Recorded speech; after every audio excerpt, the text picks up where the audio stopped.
and who knows what would have happened to the rest of the individuals in that home had the police not arrived and acted in the way they did.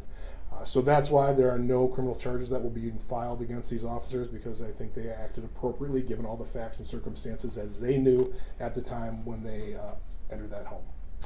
So that's my summation. Obviously, you'll have those on the flash drives. You can exactly as they appeared here. Open for any questions as well. Was the niece in the home? Pardon? She was hiding upstairs. She went in the closet upstairs and was hiding in a child's closet upstairs when he entered the home. And that one of the 911, you couldn't see him. I actually kind of took him out, but one of the 911 caller, her daughter, and then there's a male that left the house. He was the one that lured Mr. Sandoval downstairs to kind of get him away, because obviously they were concerned of what happened.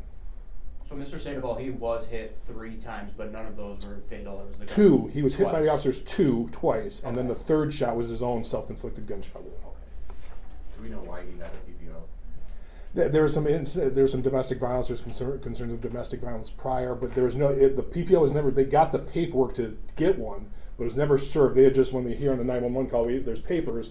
From what we found out, they obtained the papers to fill it out, but he had never been served with one. They had not filled one out. They had just gotten the actual papers that day to have it served. And there's no evidence that he even knew. I mean, it's not.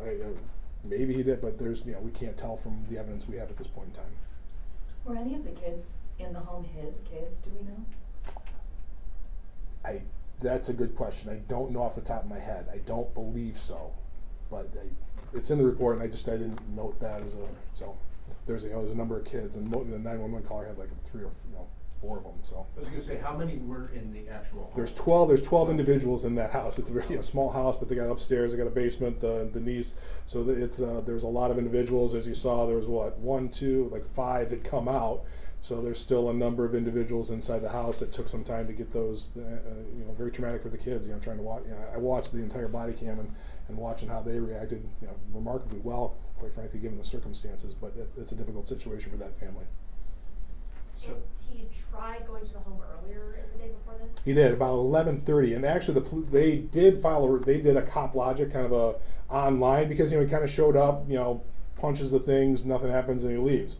And so they just made a report on cop logic, didn't actually ask for a patrol vehicle, but they did make a report, and they kind of didn't seem that big of a deal at the time. He obviously they were obtaining a PPO, but there's nothing like this that I guess they could have assumed. You can hear from the 911 call. She's like, "Hey, he's here."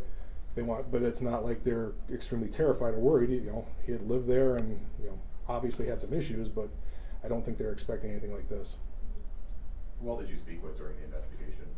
I didn't speak with anybody. Basically, I worked through the sheriff's department, looking at their reports. They interviewed all the civilians. They, obtained statements. Both officers gave statements. Reviewed all the body cams. These are the main ones. But we had, obviously after this occurred, there was a number of other officers that responded on scene.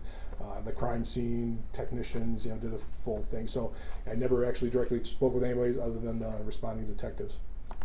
Are the officers back on duty? I don't know. I let Wyoming know yesterday a little ahead of time about I know they were on administrative leave. I let the Wyoming PD know that I was coming out with this opinion, shared the copy of opinion that I've shared with all of you. So I don't know what their status is at this point in time.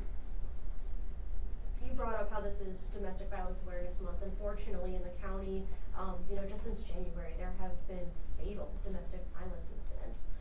What do you have for words for people who are going through a situation like that? Well, yeah, I think the biggest thing is to try and hopefully reach out to do something before. I mean, that's the biggest thing. The domestic violence court that we're working with right now, in terms of the victims get frustrated. And sometimes these cases are hard to prove and proceed against, because a lot of times we don't have this. We don't have body cams. We don't have so many witnesses. The assaults take place in a home with the 2 of them, and there's not a whole lot of evidence. But I think the biggest thing is to report, keep reporting, get out of the situation. We are resource rich, whether it be Safe Haven, whether it be the YWCA.